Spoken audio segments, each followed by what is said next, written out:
now 6 o'clock, and we can start our monthly Cable Commission meeting. We'll start with introductions to the right.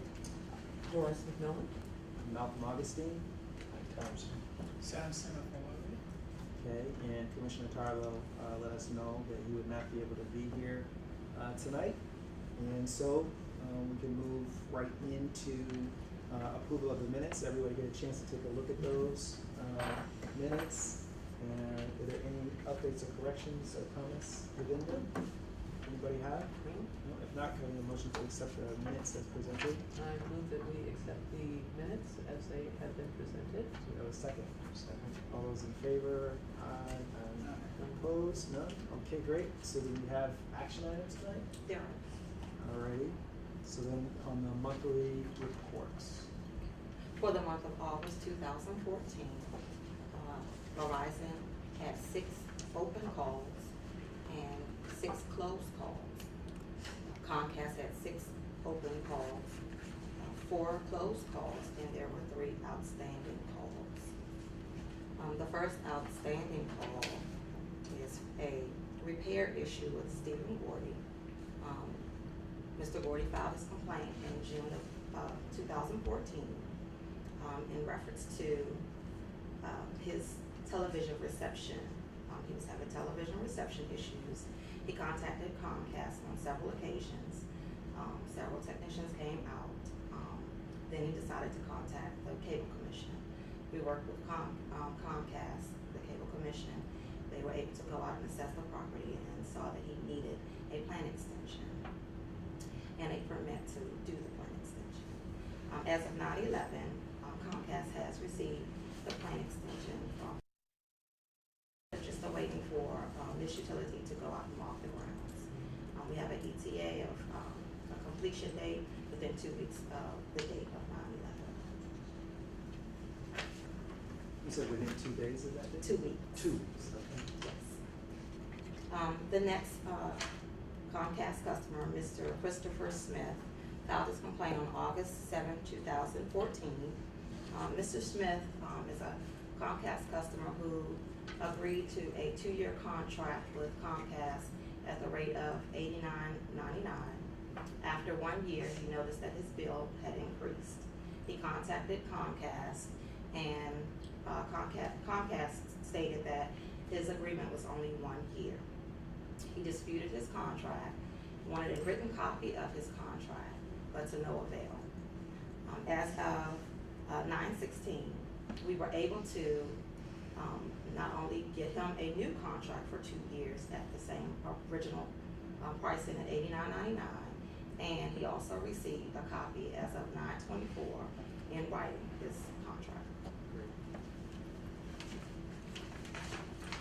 Mr. Reggie Simmons filed his complaint with the Cable Commission on August 12 of 2014 in reference to repairs. He lives in a Bridgeport community in Laurel, Maryland. He noticed that there were several, at least 8 pedestals with exposed wiring. He contacted Comcast since May of 2014, and to no avail were Comcast able to comply.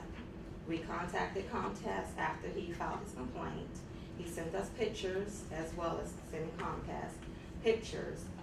In a communication with Comcast and Mr. Simmons, they are now working towards getting the completion of those pedestals completed. They do not have an ETA date because of the scope of work that needs to be done, but they are in communication with myself and Mr. Simmons. Okay. Is it the crossing for Comcast? Yes, and you all have pictures of the pedestals. Yanti, I don't know if you've seen this. I know that a copy has gone to the support personnel at Comcast who addresses these issues, but if you want to take a look. As Ms. Stevens stated, the customer did reach out on numerous times since May 2014 to try to get some assistance, to no avail. It wasn't until he actually engaged the Cable Commission that we were able to start some traction on that. So that is the completion. Okay. And there were no open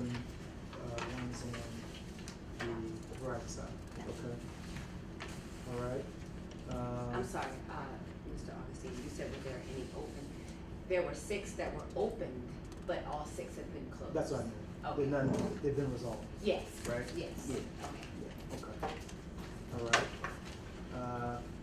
The community television report was submitted to us, prior to the meeting.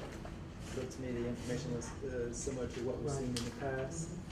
And so, I just think that we should just accept that as it is. We did receive it. I'm sure you guys have gotten it as well. Unless anybody has any other comments or questions about that. No? Okay. There's no one here for public comment, right? No. Okay. Okay, so we'll move then to a Comcast report. No report. Okay. And for Verizon, I have no report. all right. So then we can you guys have any comments or anything specific? Just that, the commission did share with the commissioner, the promotional material that was shared from Verizon has already been shared with you all, as you all instructed us to last month. Yeah, and I did see that, so thank you for both sides for us getting that information. That's good. Additionally, I would just like to mention that a invitation did go out to the attorney at the Office of Law, Ms. That Tracy we talked Benjamin. about? Okay. Right, and she was not able to make this meeting, but Right. she did ensure that she will be at the next meeting. Okay, thank you. You're welcome. All right. Okay, we can also just have any comments or? No, I just had a question about the gentleman, who said that he had an agreement for 2 years and then nobody could find him. Is that happening a lot? Because I'm hearing of other people saying, I had this agreement, and now, they're sending me a new bill, and the agreement that we had, which is the reason you took the package, is no longer, what's going on with that? Do you see an increase? I see an increase, but when they're calling and we're able to communicate with Comcast, they're able to finalize and give them a new agreement. Right. It's unfortunate, but they are, they are helping us with that. Okay. What I would say to that though is I think that the problem there, and I can just speak for myself as well, when we enter into these agreements, they're normally verbal agreements over the phone, and they, well, at least in my own experience, they're not backed by any, Anything in writing? anything in writing, nothing's mailed out to that. So you really are at the mercy of the person, the salesperson on the phone, Right. Okay. so. I think that's a customer service issue, and that's something Yes. that should be Yeah, but I think addressed. if that runs for about 2 years, that is a presumption that there's a contract in place. And I just want to ask you, you said the whole complaints are very recent, right? Yes. Yeah. And the gentleman that you replaced the agreement with, was it at the same price or at a lower price? It was at the same time. The same price, Yes. which means the old contract price still continues now. Continues now. For Still how very long? promotional. It will continue for a new A 2 year. 2-year Another period. 2 years. But does he have it in writing? He now has it in Okay. He writing. has it in writing. Yeah. And they So, sent a copy to them. How many complaints did you receive on that? Not a lot, I would say, maybe 4 out of 10 complaints a month. Yeah, I We're think not probably due to some ignorance, some customer will not notice that. And will Yeah. just think it's just a soft message. Sure. Be honest with you, I think I got something like that too. I also think too, the sales promotion, the excitement of what you're gonna get in that promotion, you become very excited about it. Mhm. So again, the ignorance is to not follow up and make sure it comes in writing, or I receive any documentation in the mail, or we don't ask, will I be receiving this in the mail in writing? Right. And so it falls to the wayside. Yeah, I think sometimes they use this strategy to Yeah. lure something. Absolutely. Right. And once they log them in for about 2 years, by the time they want to make change, some customer may not even notice that. Sure. So they Right. need to Sure. take- Yeah. Which is why it goes back to, us having a copy of the promotions That's that right. they're offering. Because then that also helps us to provide some documentation to the customers as well. That's interesting. And I won't be surprised if you have more complaints on that. Yeah. because down the road, some customer may catch up with that and say, Sure. wow, I've been paying, $50 about 3 years. That's big. Why is it now 75? Yeah. Right. Something is wrong here. Yeah. Sometimes you recall some of your past bills to compare and contrast. And that's what happened with Mr. That's exactly Mhm. what happened. So make note of that. Thank you. Thank you. Mr. Thompson? No, I was just gonna say there are instances though, I mean, and I can only speak to Verizon, when I had my issues during the summer, I asked for something in writing, was told they couldn't provide it. Now, I'm not saying that was normal or the Comcast would do that, but I mean, that was my situation. Well, you're giving me this deal, can you send me something in writing, send me, confirming email? And that's when I had to involve the commission. If they had sent me something in writing, I never would have needed to bother the commission. Right. But they said, no, we can't do that. We can't send anything verified. The unfortunate thing is It's that impossible. It's Sure. impossible. No. most consumers won't even ask. That's Right. unfortunate. Which brings me to my comments, which are that I did see attached to the documentation that was sent to us a letter that you sent to one of our constituents, Mr. Gilbert, inviting him to join us, which I appreciate. And I thought that